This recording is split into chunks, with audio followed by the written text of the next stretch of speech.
तर ब्लाऊजचं जे फिटिंग आहे फ्रेंड्स, तर तुम्ही बघू शकता अगदी परफेक्ट आपलं ब्लाऊजचं फिटिंग जे आहे तर ते आलेलं आहे। तर या व्हिडिओमध्ये आपण फक्त इथं ब्लाऊजचं जे फिटिंग आहे तर त्यामध्ये आपल्या होणाऱ्या चुका आज बघणार आहोत। तर त्याआधी फ्रेंड्स, तुम्ही जर माझ्या चॅनल जर नवीन असाल तर सबस्क्राइब नक्की करा, व्हिडिओ शेवटपर्यंत बघा। आणि तुम्हाला माझा आजचा जो व्हिडिओ आहे फिटिंगवरचा, तर मी या व्हिडिओमध्ये फक्त ब्लाऊज जे आहे फिटिंग केलेलं दाखवलेला आहे, तर तो तुम्हाला कसा वाटतो कमेंटमध्ये नक्की सांगा। तर सगळ्यात आधी मी जर इथं घेतलेला आहे तर मी पूर्ण आपलं फ्रंट बॅक आणि स्लीव्ज इथे मी पूर्ण रेडी केलेले आहेत आणि शोल्डर फक्त जोडलेला आहे, मी बाकी काही फिटिंग इथे केलेलं नाही। तर इथं फक्त मी शोल्डर इथं जोडून घेतलेला आहे, जसं आपण नॉर्मली शोल्डर इथं जोडतो बॅक आणि फ्रंट, तसं जोडून घेतलेलं आहे। आणि सगळ्यात आधी आपण ज्यावेळी आपण स्लीव्ज लावायच्या आधी शोल्डर इथं मोजून घ्यायचं आहे। तर काय होतं की आपण ब्लाऊज शिवताना शोल्डर दोन्हीकडचं जे आहे तर ते सेम येत नाही, तर कमी जास्त होतं, कधी कधी एक साईड कमी किंवा एक साईड जास्त होते। तर शोल्डर जे आहे सगळ्यात आधी आपण इथं व्यवस्थित आणि दोन्ही शोल्डर आपण असे एकमेकावरती ठेवून जे शोल्डर आहे समान करून घ्यायचे आहेत। तर दोन्ही व्यवस्थित लेवल असे आपल्याला करून घ्यायचं आहे। जे कुठलं शोल्डर एक्स्ट्रा आहे तर ते पूर्ण असं कटिंग करून घ्यायचं आहे। तर तुम्ही इथं बघू शकता माझं थोडंसं शोल्डर जे आहे एका साईडला जास्त झालं होतं, तर ते आपण इथं थोडंसं असं कटिंग करून घेतलं आहे आणि दोन्ही शोल्डर जे आहे आपल्या अगदी व्यवस्थित ते लेवल करून घेतलेले आहे। तर स्लीव्ज लावायच्या आधी आपण इथं फिटिंगचं जे माप टाकतो, फिटिंग आपण करतो बॉटमला, तर ती लेवल जी आहे आपण तिथं सुद्धा आपण व्यवस्थित समान करून घ्यायची आहे। आता तुम्ही इथं बघू शकता की मुंड्याला माझं थोडंसं इथं माप जे आहे एक्स्ट्रा झालेलं आहे, तर ते आपण व्यवस्थित इथं दोन्ही ज्या बाजू आहेत आपल्या इथं सुद्धा सेम करून घेतलेले आहेत आणि बॉटमला सुद्धा आपण त्या बाजू सेम करून घेतलेल्या आहेत। तर एक साईड तुम्ही आता इथं बघू शकता मी थोडीशी एक्स्ट्रा झाली होती तर कट केलेली आहे आणि कमीत कमी पण 2 इंच जे आहे तर ते असं सेम ठेवायचं आहे, कारण 2 इंच आपलं मार्जिन येतं तिथं, तर त्यामुळे आपल्याला फिटिंग करताना कोणताही प्रॉब्लेम होत नाही। तर त्यामुळे आपण दोन्ही साईडचा सगळ्यात आधी ज्या बाजू आहेत आपण जोडणार आहोत तर त्या सेम करून घ्यायच्या आहेत। तर कुठली बाजू आपली एक्स्ट्रा आहे तिथली कटिंग करून दोन्ही ज्या आपल्या बाजू आहेत फिटिंगच्या तर त्या समान करून घ्यायच्या आहेत आणि त्यानंतर आपल्याला ही स्लीव्ज लावायची आहे। तर ज्यावेळी आपण ह्या स्लीव्ज शिवतो तर त्यावेळी काय होतं की दोन्ही जे भाग आहेत तुम्ही तो टोक बघू शकता तर वर खाली होऊ शकतात, तर ते दोन्ही टोक जे आहेत एक समान आपण करून घ्यायचे आहेत, एक लेवल करून घ्यायचे आहेत दोन्ही बाजूच्या। तर तुम्ही तर बघू शकता माझं थोडंसं एक्स्ट्रा झालेलं आहे, तर मी तर कट केलेलं आहे आणि दोन्ही ज्या बाजू आहेत अशा सेम करून घेतलेल्या आहेत। तर आता आपण तर स्लीव्ज लावून घेणार आहोत।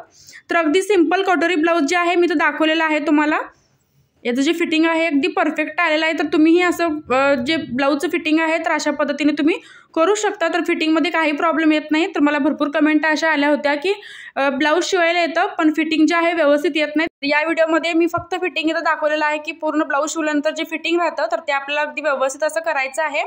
आणि फिटिंग करताना ज्या होणाऱ्या चुका असतात तर त्याही तुम्ही आता बघू शकता, आपण शोल्डरलाही सुद्धा कट केलेला आहे आणि जे आपण स्लीव्ज जोडतो मुंड्याला तर तिथे सुद्धा फ्रंट आणि बॅकला आपण थोडं थोडं कट केलेलं आहे आणि त्यानंतरच आपण अशी स्लीव्ज लावून घेतलेली आहे। तर त्यामुळे काय होतं ज्यावेळी आपण फिटिंगची टीप मारतो तर त्यावेळी फ्रंट किंवा बॅक पार्ट एक एक वेळी आपलं काय होतं की फ्रंट तरी मोठा होतो किंवा बॅक तरी मोठा होतो। तर अशा वेळी आपण अशी जी पद्धत मी सांगितलेली आहे तर ती तुम्ही करू शकता, अगदी परफेक्ट माप येतं, कुठेही कमी जास्त कापड जे आहे होत नाही। तर बॅक आणि फ्रंट अगदी आपलं व्यवस्थित आणि समान येतं। तर एक स्लीव्ज आपण लावून घेतलेली आहे, तशीच आपण दुसरीही स्लीव्ज लावून घ्यायची आहे। तर मी फ्रंटच्या साईडचा थोडासा स्लीव्जचा जो आकार आहे कमी असतो तर तो दिलेला आहे आणि आता आपण सेंटरपासून अशी स्लीव्ज जी आहे तर ती लावायला चालू केलेली आहे।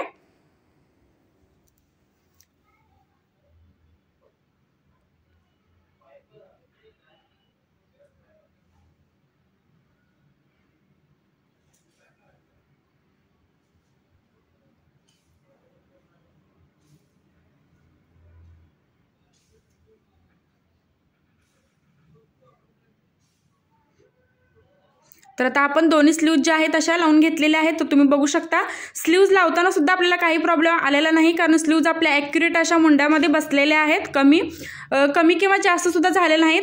तर तुम्ही आता इथं बघू शकता की मुंडा आणि स्लीव्ज अगदी आपलं परफेक्ट असं आलेलं आहे माप जे आहे ते। तर आता आपण ही आपलं जे ब्लाऊज आहे तर ते असं सरळ सगळ्यात आधी आपण तर टीप मारून घ्यायची आहे। तर तुम्ही तर बघू शकता फ्रंट आणि बॅक आपलं असं व्यवस्थित आणि समान आलेलं आहे, तर कुठेही कापड कमी किंवा जास्त झालेलं नाही।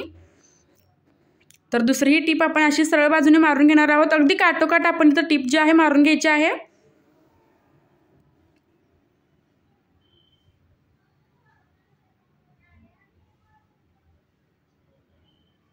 आणि त्यानंतर ब्लाऊजला आपल्याला उलटं करायचं आहे आणि उलटं करून एक दापटीप आपण अशी देणार आहोत त्याच्यावरती।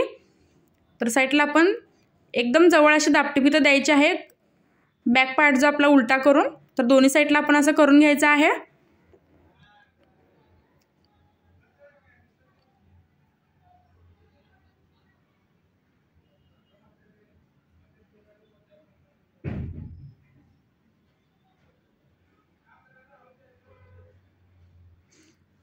तर आता आपलं जे ब्लाऊजचं फिटिंग आहे तर ते आपण आता इथं माप टाकायला चालू करूया। तर हात रुंदी मी 6.5 इंच घेतलेले आहे आणि छाती जी आहे 8.5 इंच आहे आणि कमर जे आहे 7.5 इंच घेतलेले आहे। तर तुम्ही आता बघू शकता आपलं जे माप आहे एक लाईन असं आलेलं आहे आणि आतमध्ये जे ब्लाऊजच्या आतमध्ये मार्जिन आहे तर ते सुद्धा 2 इंचाचं फुल मार्जिन इथं आपण ठेवलेलं आहे। तर दुसऱ्या साईडचं काय होतं की आपली लुक्सची पट्टी असते तर ती अर्धा इंच बाहेर आलेली असते। तर त्यामुळे आपण इथं छातीत आणि कमरेत अर्धा इंच एक्स्ट्रा वाढवून घ्यायचं आहे। तर ती बाजू मी एक साईडची बाजू होती 8.5 इंच घेतली होती तर इकडे मी 9 इंच घेतलेले आहे। जी लुक्सची पट्टी असते त्या साईडला पण अर्धा इंच एक्स्ट्रा वाढवून घ्यायचं आणि कमर जे आहे मी तर 8 इंच घेतलेले आहे। तर ही सुद्धा तुम्ही लाईन बघू शकता आपली एक लेवल अशी आलेली आहे, एक लाईन आलेली आहे आणि आतमध्ये मार्जिन सुद्धा तुम्ही बघू शकता दोन्ही साईडचं आपलं फुल असं 2-2 इंचाचं मार्जिन जे आहे आलेलं आहे आतमध्ये।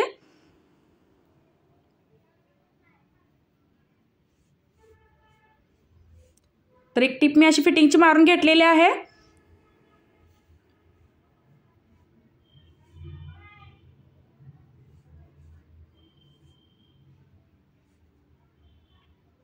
तर आता या फिटिंगच्या आतमध्ये तुम्ही 2-3 टिपा अजून मारून घेऊ शकता जसं की तुम्हाला किती फिटिंग हवा आहे तितकं तुम्ही करू शकता। तर आता प्रॉपर आपलं फिटिंग तुम्ही बघू शकता, स्लीव्ज बघू शकता अगदी परफेक्ट आपल्या बसलेल्या आहेत दोन्ही साईडच्या आणि एक लाईनमध्ये आपली अशी टिप जी आहे फिटिंगची आलेली आहे। तर हे आपलं ब्लाऊज आहे अगदी सिंपल ब्लाऊज जे आहे मी तर स्टिच केलेलं आहे कस्टमरचं आहे। तर त्यातून मी तुम्हाला एक व्हिडिओ असा बनवून दाखवलेला आहे। तर तुम्हाला फ्रेंड्स माझा आजचा व्हिडिओ कसा वाटला कमेंटमध्ये नक्कीच सांगा। चॅनलला जर नवीन असाल तर सबस्क्राईब नक्की करा आणि व्हिडिओ शेवटपर्यंत बघितल्याबद्दल अगदी मनापासून धन्यवाद।